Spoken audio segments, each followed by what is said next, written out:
What I'm talking about is the Burning Crusade. When it came out, so many things got better for paladins. We got new talents, we got gear with spell damage attached to it. It's just really a great setup. Oh, and by the way, they actually dropped Consecration down to a trainable ability, like they should have back in patch 1.9.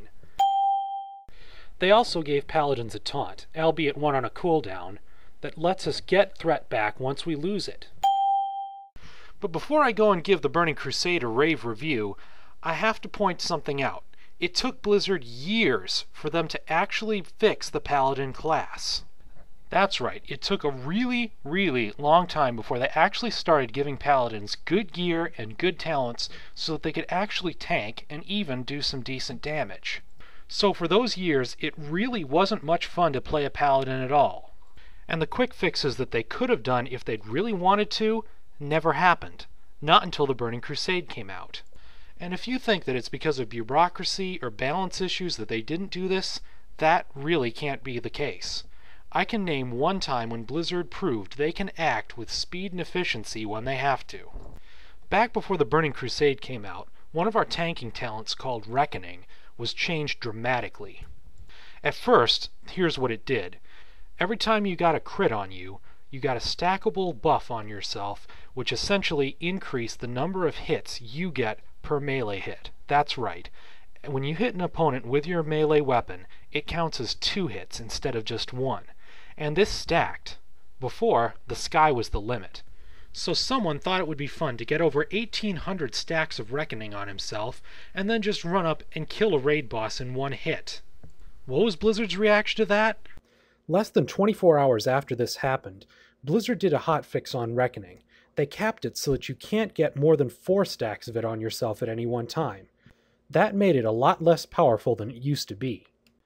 Reckoning was a paladin's only tool for one-shotting someone in player versus player. And while you could make the case that it was kind of like an on-demand strike ability, the fact that you had to have someone else crit you in order to trigger the ability meant that it was something you couldn't totally control yourself. But then again, the fact that it was powerful enough to destroy a raid boss in 1 hit did mean that it had to be changed. I mean, being able to solo a raid boss is overpowered.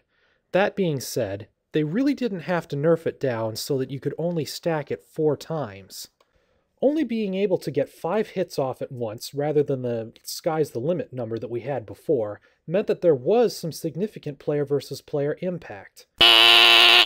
As problematic as that was, the real reason I even brought this up was because the fact that Blizzard changed it in 24 hours proves that they are capable of acting with speed and efficiency when the situation calls for it. So why did they leave the Paladin class broken for so long?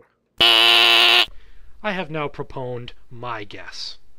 I mean, it's not as if Blizzard didn't know that these problems existed. Take a look at these April Fool's patch notes.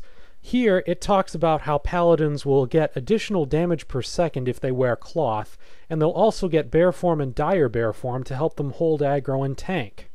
These patch notes were a joke and not intended to be taken seriously, but the fact that they even put them in there proves they were aware of these problems. And yet, they did nothing. You know, I would totally give them another skull for that, but I kind of already covered that, so yeah, I rest my case.